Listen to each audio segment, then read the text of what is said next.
Հիմա պատկերացրեք, դուք պատկերացրեք մի իրավիճակ, երբ որ 30 տարվա գաղջից հետո, մարդկանց ծեծելով սպանելուց հետո, մարդկանց թալանելուց հետո, ընտրություններ կեղծելուց հետո, մարտի 1 հոկտեմբերի 27 անելով, այս դահլիճում մարդկանց գնդակահարեց հետո, Հայաստանի Հանրապետության քաղաքացին մի օր դուրս է գալիս եւ կոալիցիոն դաշնակցությանը, հանրապետականին, ասենց ճանապարհում է եւ պրծնում է այդ բանը մղձավանջից, վերջանում է այդ մղձավանջը, նոր եկած իշխանությունն է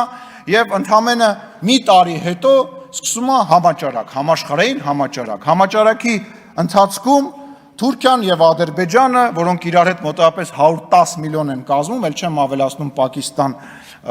երկիրը, որը որ նույնպես աջակցում էր, հարձակվում է Հայաստանի Հանրապետության եւ Հայաստանի քաղաքացիների, ինչպես նաեւ Ղարաբաղի վրա հարձակվում է։ Այդ ընթացքում ներսում զինվորականները, որոնք որ փառահեղ տենց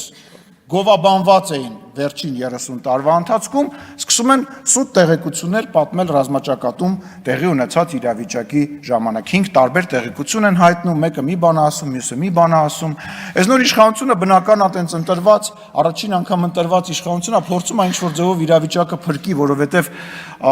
դե պարզ է ինչի համար փորձում է փրկի։ Այդ ընթացքում ներսում, պետության ներսում գործի է դրվում 5-րդությունը։ Ազգային եւ բանը տենց հայրենասիրական լոզունգների տակ ներսից սկսում են պետությունը քանդել։ Ներսից սկսում են պետությունը քանդել եւ փորձում են այնպիսի իրավիճակ ստեղծեն, որ պետականությունը որպես այդպեսին վերանա, որպեսի մի, չգիտեմ, զինվորական խումբ, զավթի իշխանությունը եւ Հայաստանի Հանրապետությունը ունենա այն ճակատագիրը, ինչ ունեցավ 1920 թվականին, օրինակ։ Տենց իրավիճակում։ Դրանից հետո Փառք Աստծո, Հայաստանի Հանրապետության իմաստուն ժողովուրդը, չնայելով այն բանին, որ աջ ու ձախ բոլորին ասում էին դավաճան, որ 4000 զոհը վերածում էին 5000-ի, մեկ-մեկ 7000-ի, բոլորին մեղադրում էին այն բանի մեջ, որ իշխանությանը մեղադրում էին այն բանի մեջ, որ այդ զոհերը իրանց հետ է կապված եւ իրենց մեղավորությունը, այնուամենայնիվ Հայաստանի Հանրապետության քաղաքացին գնում է ասում է, չէ եղբայր, ես շատ լավ գիտեմ ում պատճառով է եղել այս պատերազմը։ Ես շատ լավ գիտեմ ինչի հետևանքով է եղել այս պատերազմը եւ նորից քվեարկում է գործող իշխանության համար։ Այդտեղ բոլոր պլանները քանդվում են։ Հետո նորից գործի ադրվում պլան B-ն, դա Հայաստանի Հանրապետությանը ներքաշել պատերազմի մեջ, որպեսզի պատերազմը արդեն բերել Հայաստանի Հանրապետության տարածք, բերել խաղաղապահներ, այդ բանի ֆոնի վրա փոխել Հայաստանի Հանրապետությունում իշխանություն եւ իշխանության բերել մարիոնետային մի իշխանություն, որը որ անցյալի պես կպարի ուրիշի դուդուկի տակ։ Եվ Փառք Աստծո դա նույնպես չի ստացվում։ Հիմա ինչա կատարվում։ Հիմա կատարվում է հետեւյալը, այդ 5-րդ շարասյունը շարունակում է գործել, այն գործում է նաև ազգային ժողովում, այն փարոսիկների պես համահունչ աշխատում է հակառակորդի հետ, մեկ-մեկ ռուսերեն լեզվով, ինչպես նաև օրինակ ես ենթադրում եմ, որ ինչ-որ դրվագներ, որը որ քիչ առաջ հնչում էր, ռուսերեն լեզվով է եկել այդ դրվագները եւ թարգմանվել եւ գեղեցիկ հայերենով փորձ է արվել ներկայացվել, դրա համար, գիտեք ինչ, տեքստը պետք է ինչ-որ ձևով բռնի մարդուն, դրա համար, երբ որ լավ չես թարգմանում այդ տեքստը, ասենք Google Translate-ով ես թարգմանում կամ լավ չես տիրապետում, այսինքն մի հատ այդ 20 րոպեանոց անիմաստ տեքստերից է ստացվում, որը որևիցե բանի չի բերում։ Իսկ դուք իշխանություն չեք ուզում վերցնեք, ընդդիմությունը չի ուզում իշխանություն վերցնի, եւ դրա ապացույցները շատ են։ Ենթադրենք, եթե ուզում եք իշխանություն վերցնեիք, ինչ էր պետք Վազգեն Մանուկյանին բերել։ Երբ որ մեզ ասում եք աթոռից կարճած, բայց եթե այդ աթոռը տենց լավն է, 2020 թվականի ավարտին այդ աթոռը տենց լավն էր, ինչի ոչ մեկ չհամարձակվեց այդ աթոռը վերցնի, Վազգեն Մանուկյանին բերեցիք։ Որովհետև այդ իշխանությունը չէիք ուզում վերցնեիք, 2020 թվականից հետո իշխանությունը փողոցում գցած էր։ Դուք չվերցրեցիք այդ իշխանությունը, որովհետև պետք չէր, պատասխանատվություն էր։ Հետո էլ չուզեցաք վերցնեք, որ դրա համար բերեցիք Կանադայի քաղաքացուն, որպեսզի իշխանություն չվերցնեք։ Դուք չեք ուզում իշխանություն վերցնեք, առնվազն միջև այս պահը դուք չէիք կարողանում ու չէիք ուզում վերցնեք, որովհետև պատասխանատվություն է, բայց հետո ինչ եք անելու։ Կանգնելու եք ասեք նախկիններն են մեղավոր, մենք մարդիկ չեն հավատալու, որ մենք ենք մեղավոր, որտեղ մասնակից են եղել այդ ամեն ինչին եւ քվեարկել են։ Դուք իշխանություն չեք ուզում վերցնեք նաեւ հիմա։ Չեք ուզում։ Ձեր նպատակը հաջորդ ազգային ժողովում հայտնվել նաև ելույթները, որ գալիս եք 4 տարի, 5 տարի այդ նույն բանը ասում եք։ Ինձ ձեզ թվում է, բացի ձեր կողքի շրջապատում հավաքվածները ինչ որ մարդ ավելանվել է, այն մարդը, որը մեզ ընտրել է եւ ինչ որ բանի հետ կապված միգուցե վաղը մեզ չի ընտրելու, ձեզ չի ընտրելու, գնալու է երրորդ մեկին ընտրի,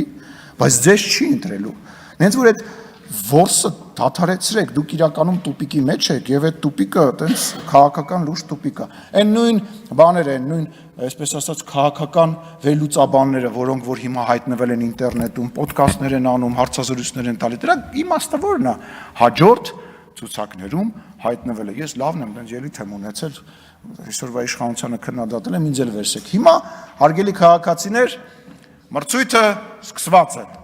Ով կհայտնվի ընդդիմության հաջորդ ցուցակներում եւ այն ամեն ինչ որ դուք տեսնում եք հեռուստատեսությամբ, ինտերնետով եւ մնացած տեղով, ուղղակի առաջարկ է։ Մարդը գալիս է առաջարկում, տեսեք, ես կարամ այսիշ բանը ասեմ իշխանությանը եւ ինձ էլ վերսեք ձեր ցուցակ։ Խնդրեմ, շարունակեք ձեր մրցույթը։ Ես վստահ եմ, որ շատ մարդիկ այլևս հաջորդ ազգային ժողովում ստեղ չեն լինելու, ինչ որ նոր մարդիկ կհայտնվեն եւ դա նորմալ է ժողովրդավար իշխանության պարագայում։ Այնուամենայնիվ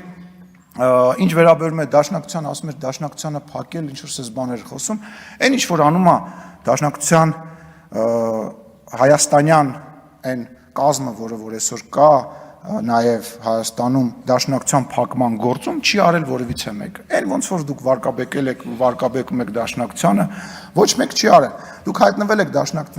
դաշնակցականները ազգային ժողովում, ուղղակի այդ պատերազմից հետո Հայաստան դաշինքի ֆորմատով Ռոբերտ Քոչարյանի տրամաբանությանը մեր ձեր կազմը, ձեր մասնակցությունը գնալով իշնում էր եւ էլի իշնելու է ու դուք էլ դա լավ գիտեք, դա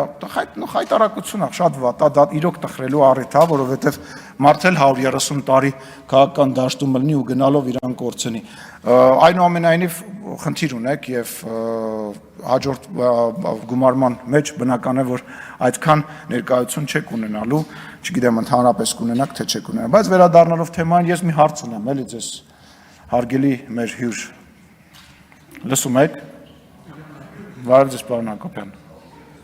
Պարոն Հակոբյան, ոնց է ստացվում, որ որոշ հեռուստաալիքներ կարողանում են ցույց տալ նորագույն ֆիլմեր, այսինքն ես գիտեմ ոնց է ստացվում, բայց դրա դեմը պետք է առնել։ Տեսեք, արդարությունից եւ օրենքից խոսացող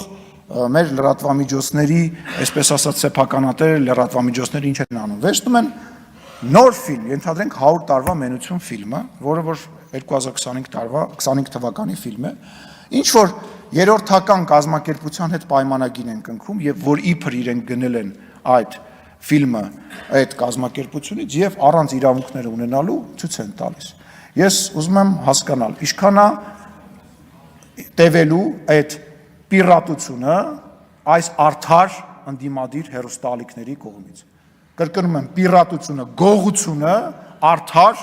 լուրեր տվող TV5, Երկիր մեդիա եւ այլ հեռուստաալիքների կողմից։ Ինչքան է այդ հանցագործությունը շարունակվելու եւ թոս փչոցի։ Իսկ